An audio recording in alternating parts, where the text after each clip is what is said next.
Hi, how's it going? I'm Marlene. Thanks for wandering by. So, we are now in part 8 of my deck collection and declutter series. I can't believe I've done 7 of these and now this is 8, and I'm not finished. This is going to be the last of the dreaded second shelf tarot decks.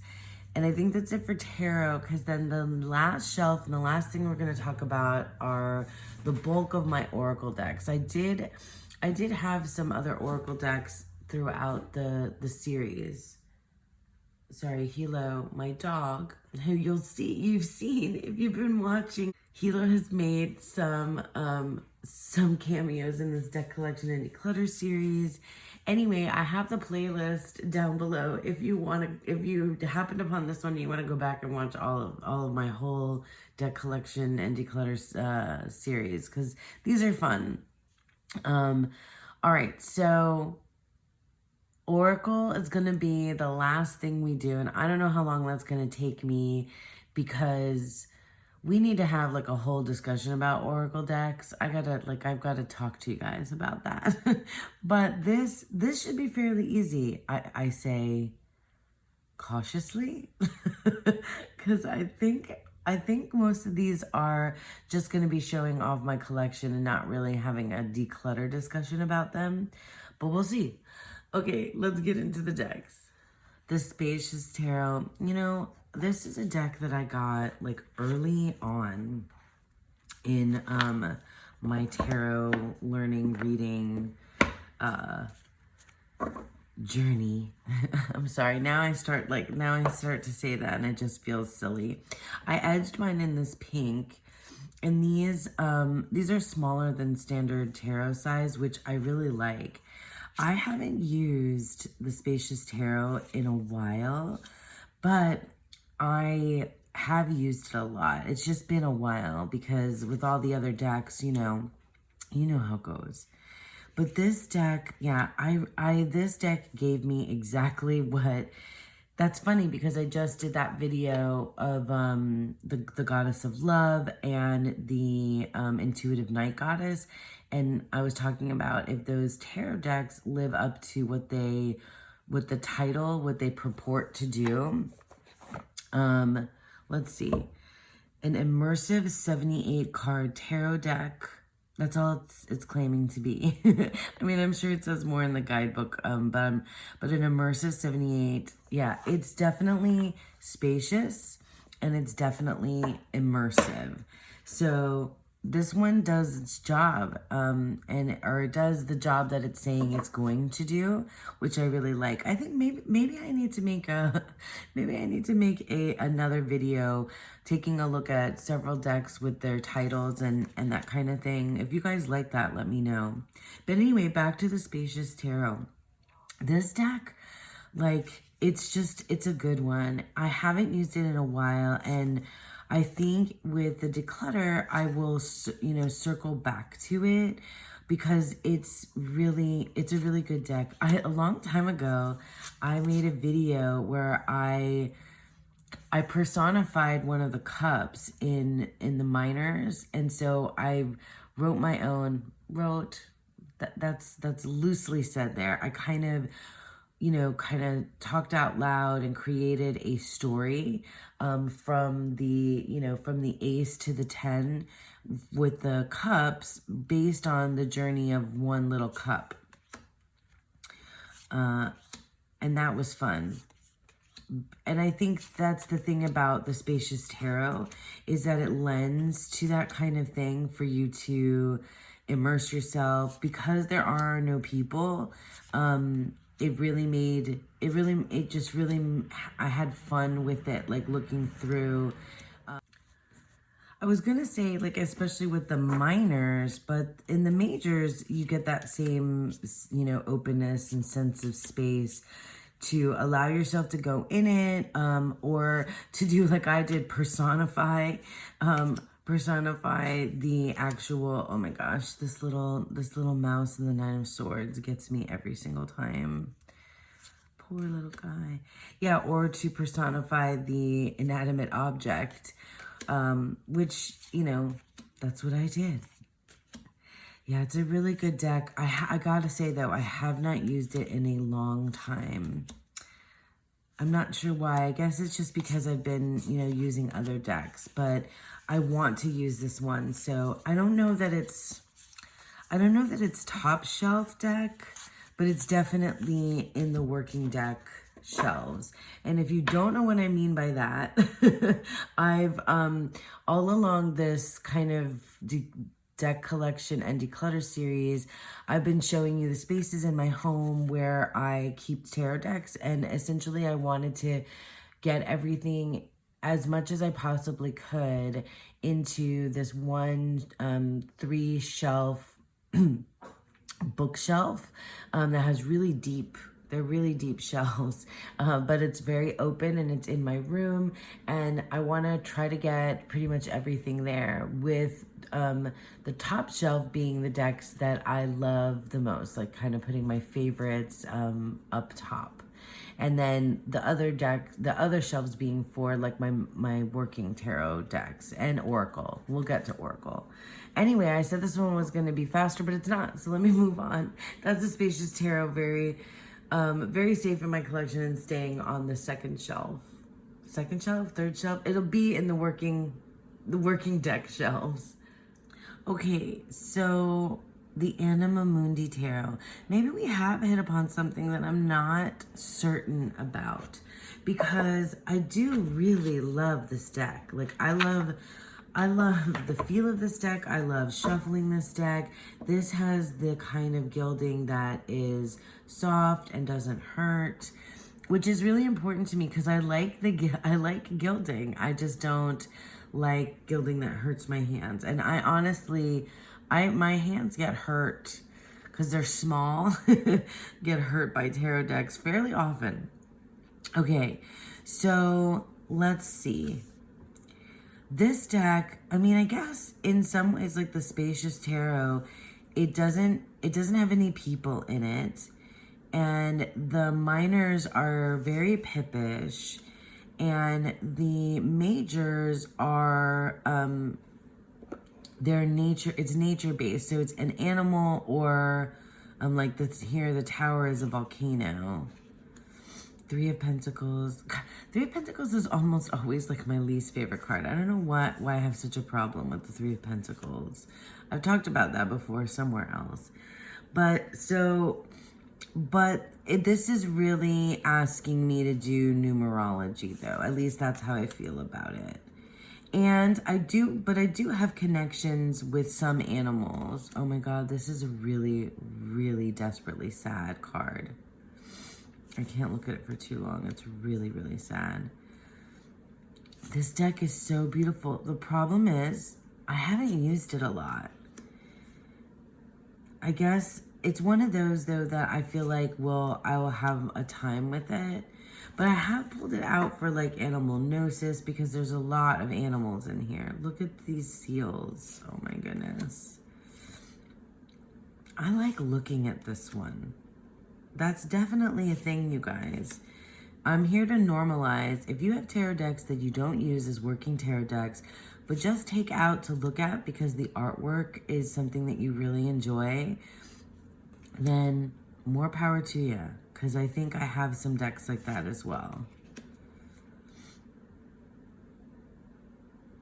Oh, see, like, why I got so quiet looking at this deck. That's interesting, right? Because I'm typically kind of chatty. Boy, I love that moon. God, I love a moon card. A hermit crab for the Four of Cups. I like that. Oh, sad little bird. Well, see, now, is it just the wands that are that pippish? I would probably, you know what would be fun to do with a deck like this is just do a study of the minors and just go ace to 10 with each of the different suits and see like if the story builds. Okay, you know what? I'm gonna just do a real quick thing. Okay, I wanted to look at the minors, and this is something that I do like relatively often. Is I do a and then I typically do the whole ace to 10, but I can't get everybody on camera. I'll probably do some grab the others after we look at these, but yeah, I just wanted to see if there's like something that like what it's doing, and it's a lot easier to see the story of the minor suit if you pull, the cards out like this.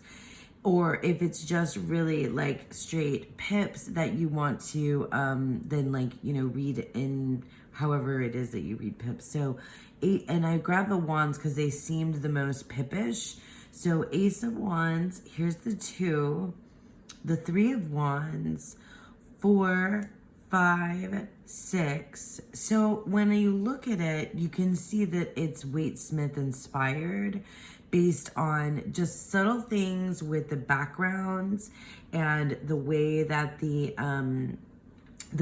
wands are crossing one another. And then here, just in one of them, we have the animals. So see, here's the thing about a deck like this. I think that I'm not using it, but then I get really intrigued by it. So then I do something like this.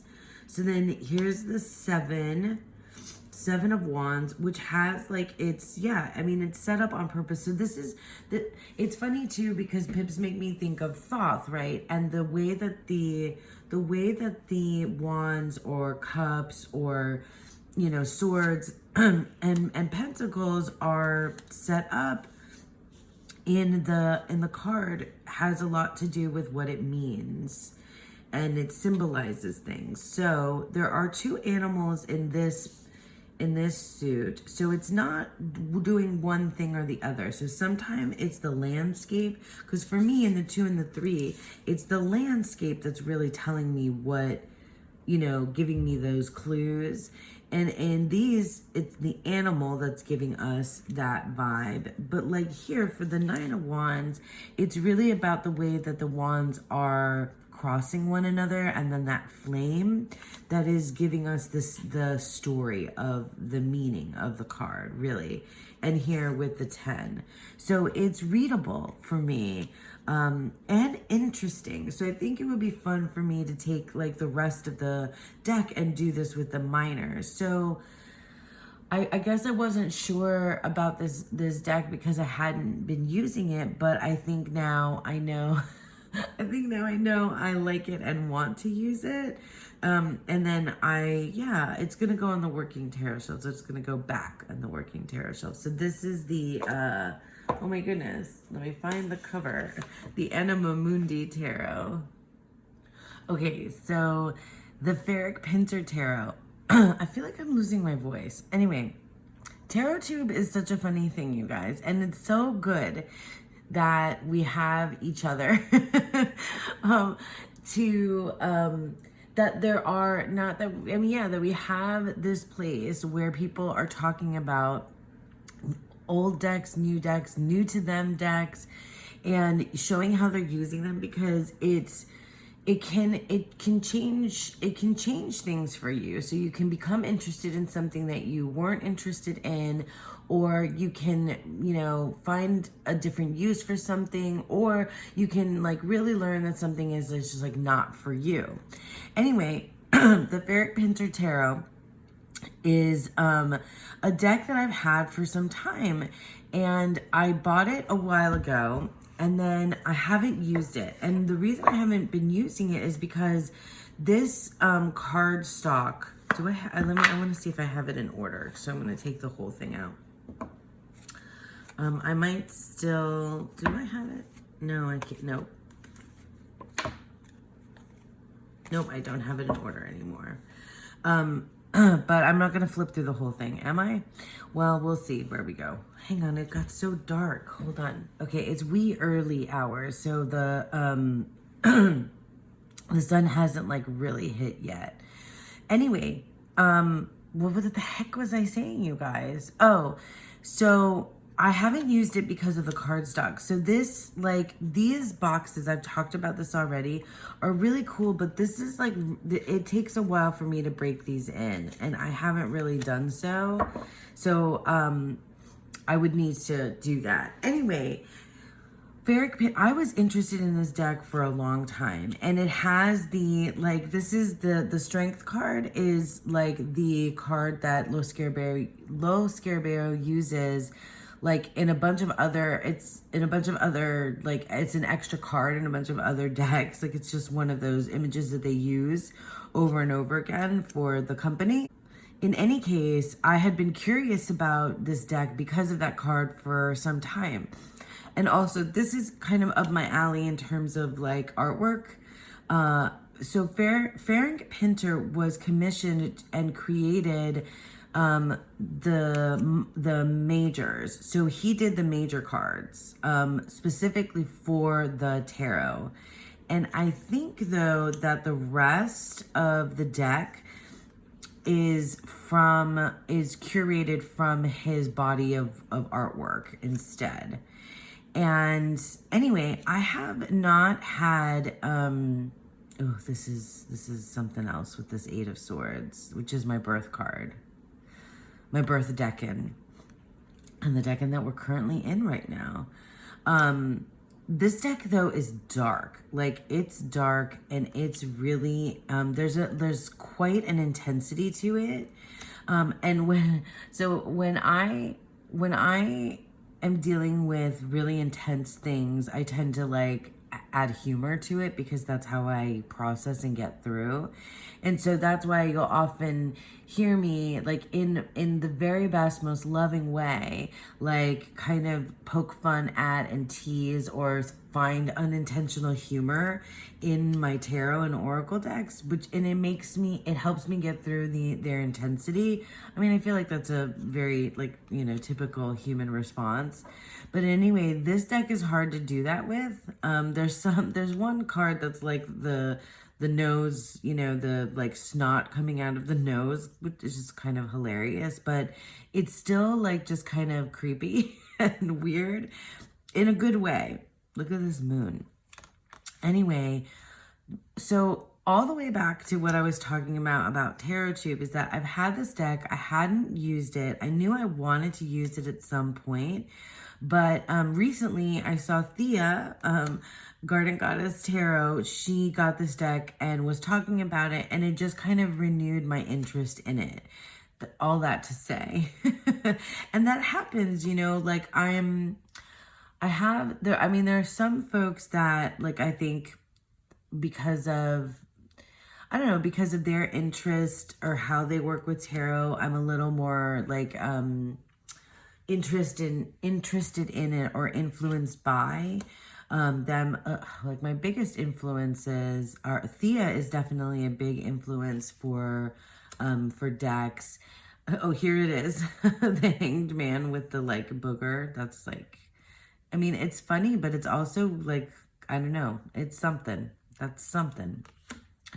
Dawn Michelle she's definitely a major influence for like the types of decks that I go after, but she's been mostly an influence in like the way that I work with the tarot. And I'll probably talk more about that when I get to talking about oracle cards. Marine, the Waves of Your Soul.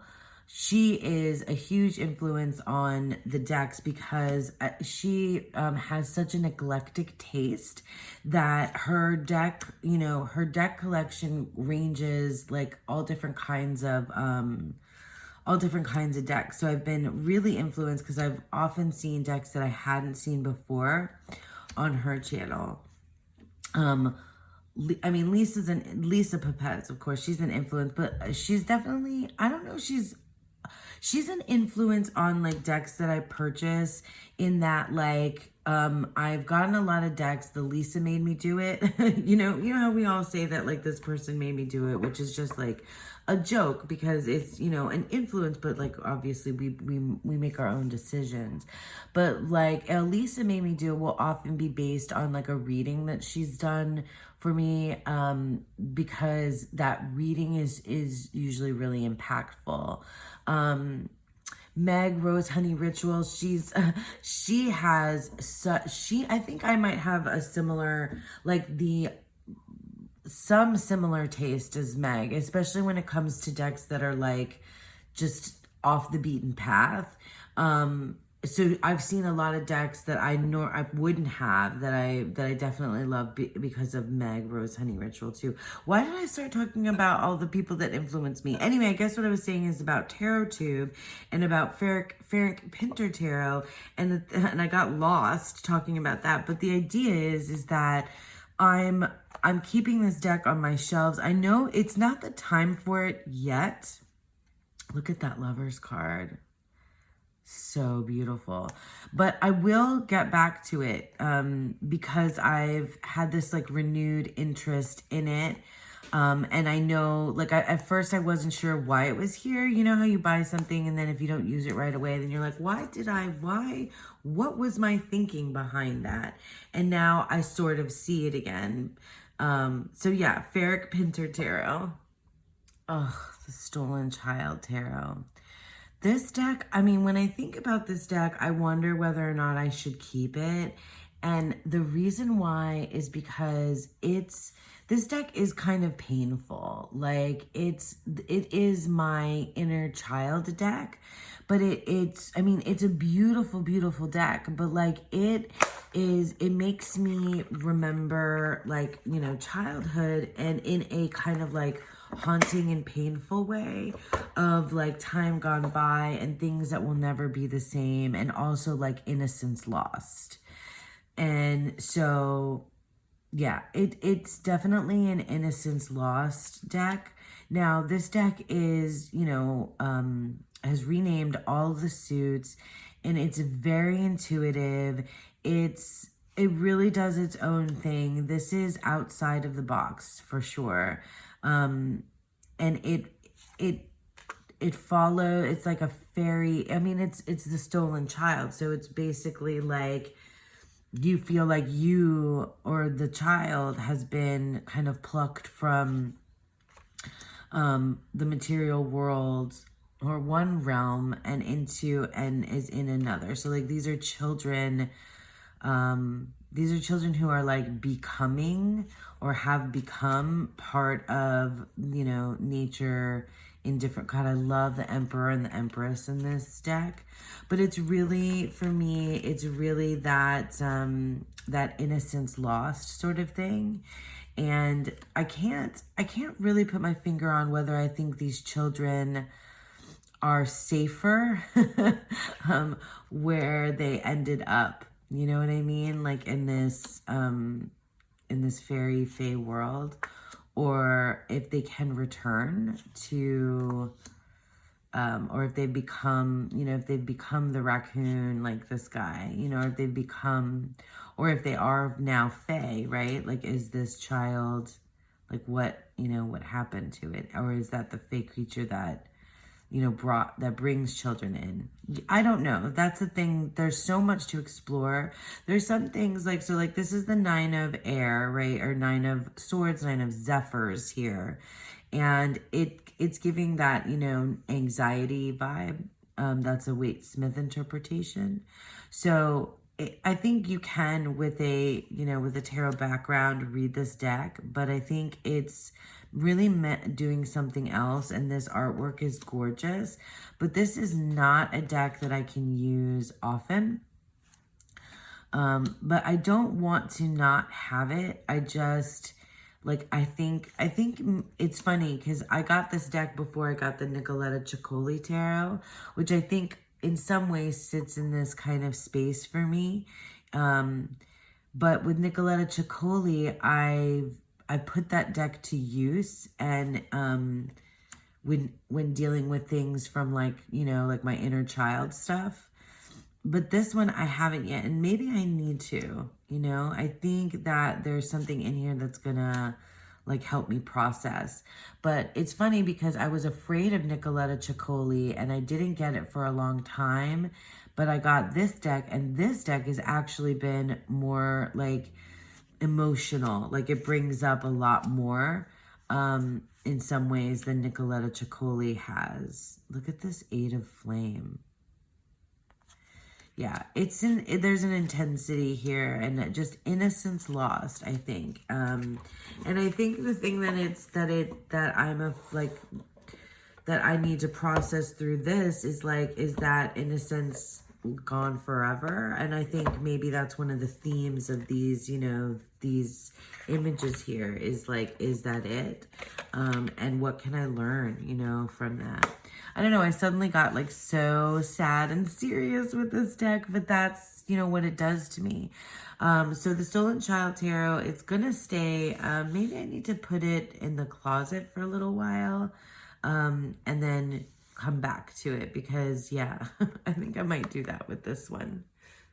The Deck of the Odd. This is an indie deck, and there's been, Farring Pinter's mass market. So there's a mixture of indie and mass market in here. So as always, I leave the links down to everything, to everything down below. My goodness. Okay, so the Deck of the Odd. This deck is fantastic. It's so cool. The Deck of the Odd, though, this is not easy cardstock, and like for me to shuffle, well, this is only half of it, but it is rigid, okay? It's not very forgiving. It just needs to be broken in, but it's not as fun to shuffle as some others. So I love looking at this deck also, and I haven't used it all that much, although I want to, because I feel like this deck, it's a collage deck, as you can see. It really just speaks my language. Would you look at that 10 of Cups? It really speaks my language. I get what's going on in here. It just, even though it's chaotic and really weird and kind of, it's odd. It's supposed to be. This deck is doing what it says it's doing. A paper collage tarot deck. This just tells you what it's made from. It doesn't purport to do anything. Just from the back. But it's definitely a deck of the odd. It's definitely a deck of the odd. And I love that it's hand-cut collage.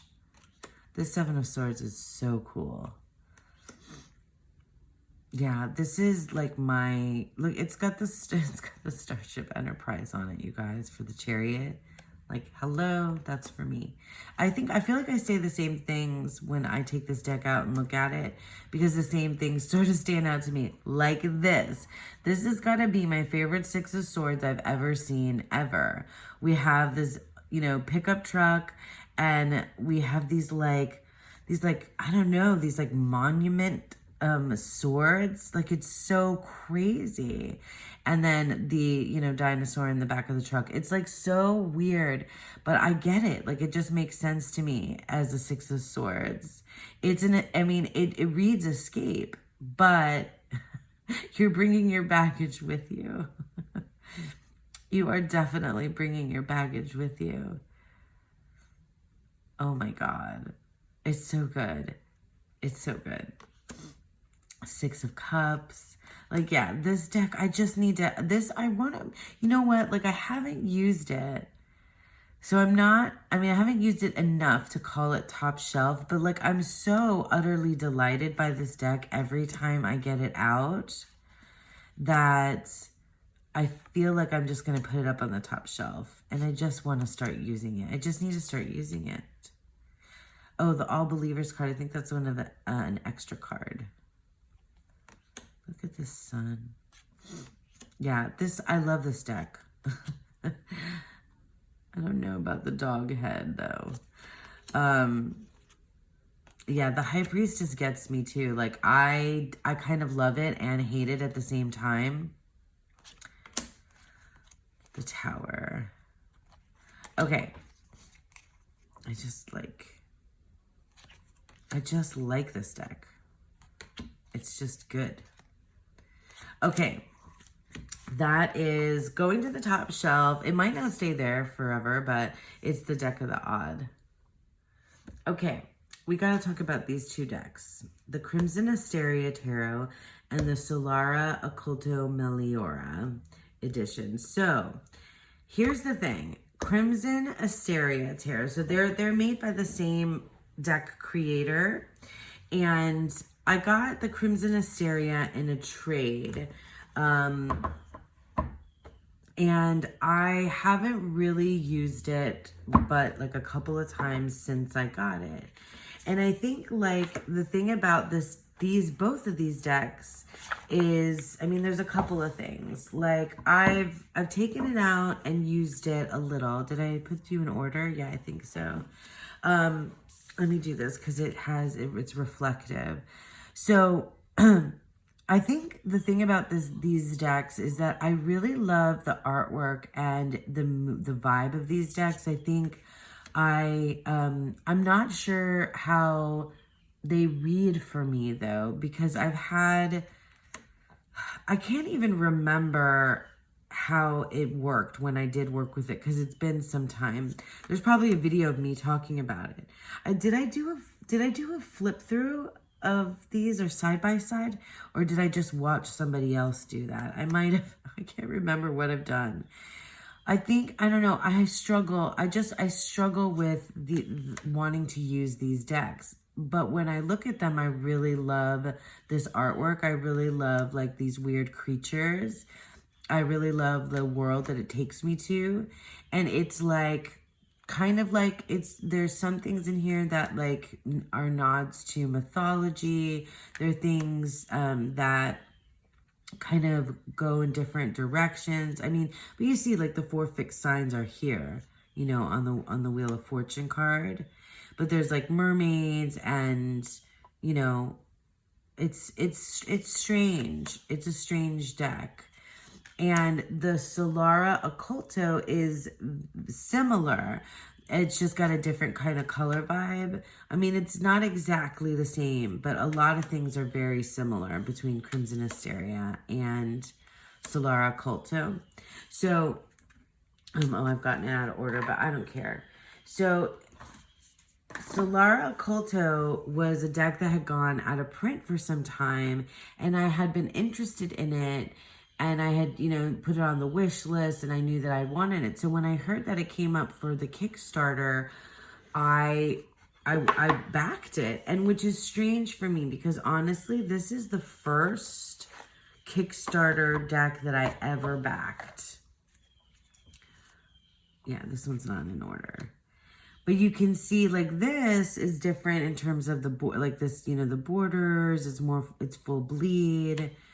I haven't used it though. I just haven't used this deck.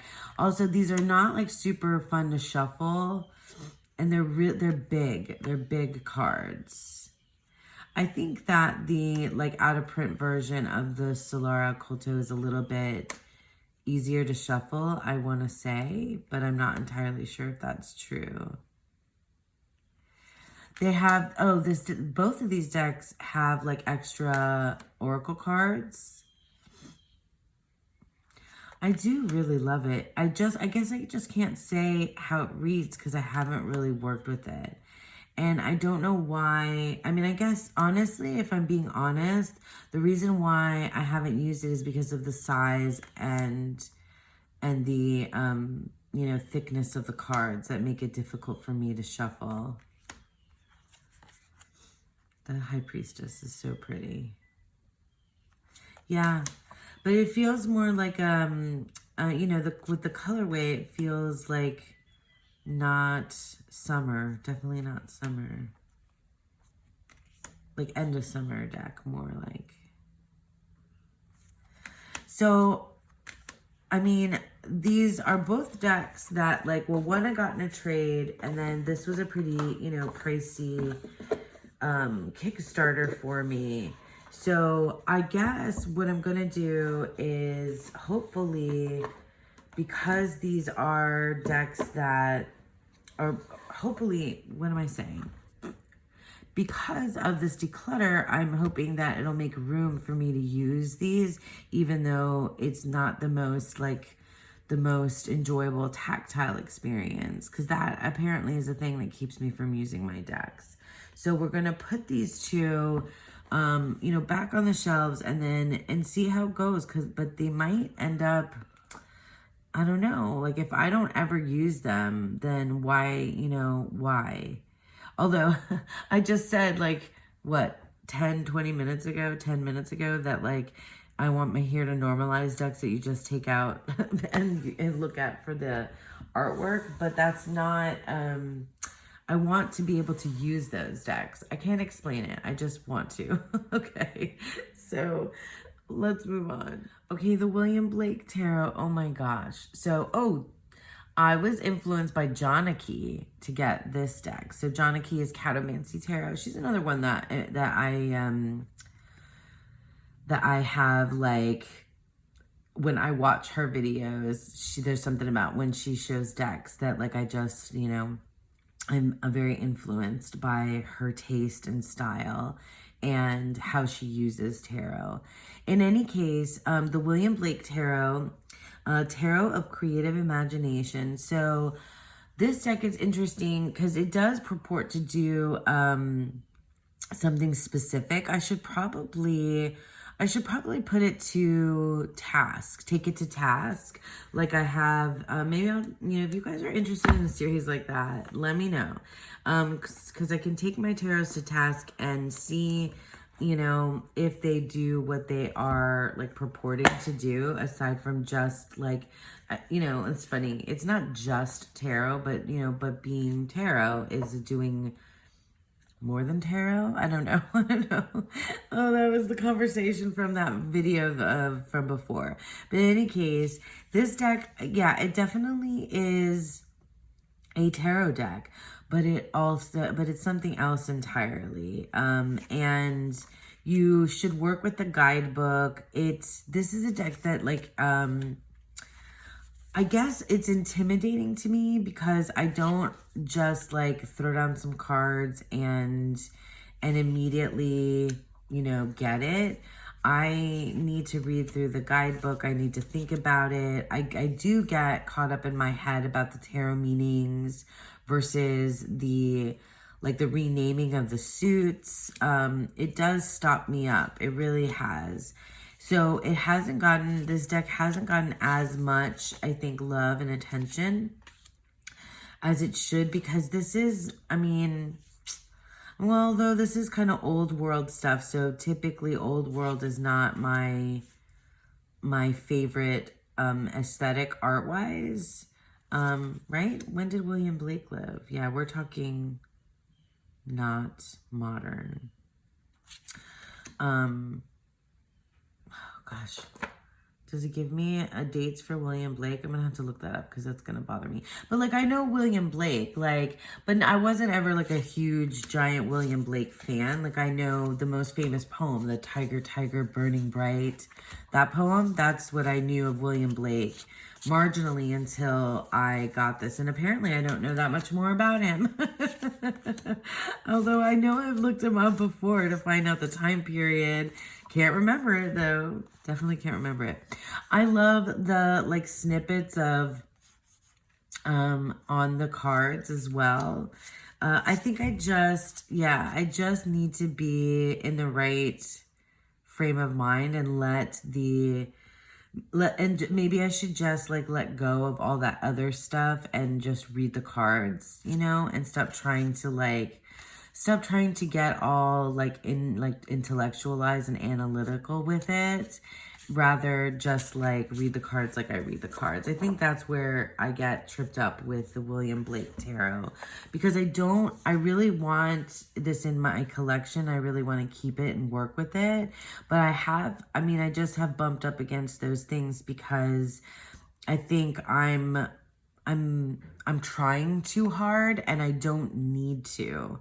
Does that make sense to you guys? Like, I don't know if you ever come up against that with a deck where it's not that I'm well, I mean, I get, it's not that I'm forcing it. It's that I'm trying too hard in one way when I think if I just relax and let myself read the cards, I would have a much better experience with it. But I'm going to put it back on the shelves, and then I guess you'll find out. You'll see if you see it again, and I'll keep you posted. So the William Blake Tarot. All right, these are the last three. I can't believe I left these three for last. That's funny. And I put them all lined up like this because they're all Radley Valentine decks. These two, the Animal Tarot cards and the Guardian Angel, are Doreen Virtue. These are the, like the older versions. I got these on eBay. These are probably the most like unpredictable or unexpected decks in my collection. Like, I don't know if anybody would like immediately think of like, Guardian Angel, the animals more. This deck though, the Animal Tarot has been published again. So there's a new printing of it, which I'm curious about because of the cardstock. So, well, let's talk about that one first then. So this one I got, God, I've had this for a while now.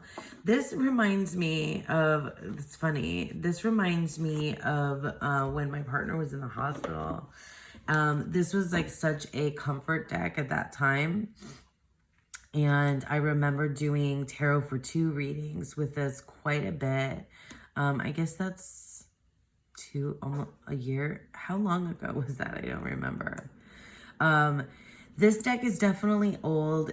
And it's definitely you can almost see like where the finish wants to come peeling off of it. That's kind of, like I can almost see like bubbles in it. Anyway, I adore this deck. It's one of those that was with me for like a really hard time. So it's comforting. I honestly haven't used it a whole lot since around that time, except sometimes I will grab it and just do like one card or 2 cards. I really love it for tarot for 2, which is my like way that I read tarot with friends, or with a friend, another friend. So I love all the dogs in here. Yeah, oh my God, and the otters. Yeah, these are my comfort, definitely my comfort decks. And this out of the 3 that I just showed you, the Animal Tarot cards is probably gotten the most use, maybe. We'll see. Let me show you the others. So yeah, this one might have gotten more use than the animal. Hang on one second. I need to like fix the lighting here. There's like a little light. Okay, so the Guardian Angel Messages Tarot, out of these, definitely compared to the other one, this one has gotten so much more use in my collection. And you guys, it's so not, like, this is not a deck that is typical for me. Gosh, I've got a bow in it too. I did edge mine, and I don't have like a lot of decks that are real, like, realistic, I guess I would say, that are, I tend to like abstract things. I tend to like surrealism. So like realistic decks aren't usually things that I like, but for whatever reason, this deck, I love this cheesy little deck, and I've used it often. It's really, I guess, for me, something like this is really grounding because, as I've said before, I am, I'm an air sign. I'm real heady. I'm very, I like to intellectualize everything, and I spend a lot of time just like thinking. Lots of ideas all the time, off the ground, daydreaming, wandering up in the clouds and the cosmos. I'm just like that. So coming, really kind of trying to get back into like my world, my day-to-day, this deck is something that helps me do that. But it also has all this angel energy, which I really enjoy. I love this 10 of fire. This 10 of fire is real. So The angel energy, though, I really enjoy because I don't know like how I can explain like working with angel energy. I don't know if the way that I think of it is anything like what you might have heard or read around. But I mean, I've mentioned to you guys that I grew up Catholic, and my father especially really believes that, or did believe, I don't know if he does anymore, I'd have to ask him, that you do have a guardian angel, that we all have our own guardian angel. And he would always say to us kids before we went to bed, duerme con los angelitos, so sleep with the angels, because they were our protection, you know? And not that my dad was like super Catholic either. Anyway, I'm going off on a tangent here, but this makes me think of that. It makes me think of that protection energy. I mean, and I suppose maybe I'm wrong or in saying that that's not how people work with angel energy, but I guess it is. Like, protection is one of the key things about angel energy for me from childhood. And this feels grounding and protective, and I love the keywords. This is just a deck that I go to and have gone to a lot, like, and it was really unexpected. Like, it was unexpected how much I love this deck. This ended up in like a top 10 list somewhere that was like, whoa, I can't believe that ended up there. So that was the Guardian Angel Messages Tarot. And then the Guardian Angel Tarot, so this one is mass market available. This one, the animal one, is mass market and available now. They have a new one. This I believe is out of print, especially I think so, because I'm pretty sure. This is the Doreen Virtue one. So I got this, and this was this was definitely a Lisa made me do it. And I guess in that, and how she described it, because she uses it as a bedtime deck, which I have to say I've tried to do the bedtime deck thing, and it hasn't really worked out for me, because I'm more of is this in order? No, it can't be. It just so happened. I always am like, is this in order? I'm constantly doing that. Bedtime decks haven't worked out for me because I'm more like a morning person, or I do a lot of my tarot like at the start of the day rather than at the end of the day. And it's not because I'm doing like I don't want to reflect. I'm so freaking tired. By the time that I get to bed, I have like, my routine is like, I get home from work. I literally have like a half an hour with the kid before she goes to sleep.